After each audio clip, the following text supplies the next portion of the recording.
Hello everyone, Susan here with Life Stories, and I've been recently looking into the life of Joseph.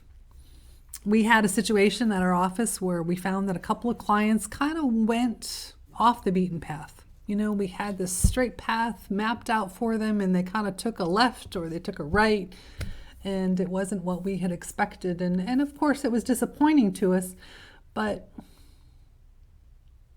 it made me think of Joseph. We read Genesis, and at the end of Genesis, we find that Joseph is, he's second in command to Pharaoh. Was his path choice to go right straight through to second in command? Or did something else happen along the way? And if you read Joseph's story, you'll find that, his life wasn't a straight path. He was the favorite child of his father. He was arrogant and a bit of a braggart. He had brothers that threw him into a cistern. Then they sold him into slavery. He was in prison a couple of times, not once, a couple of times. He was falsely accused, and he was forgotten there. So his path didn't go straight in any sense of the word. It just it zigzagged left and right, and occasionally went a little more straight. I think about my own life. My dream was that I was going to be a famous Christian speaker. I was going to be on stage speaking to arenas full of people and impacting their lives. Well, I've been a counselor. I've been an educator.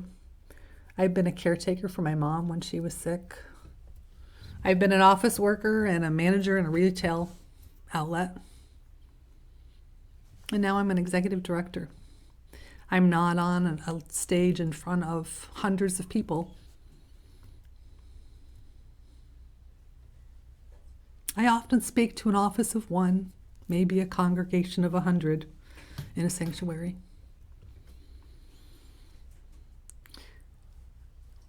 But the greatest impact I have are often in those little conversations.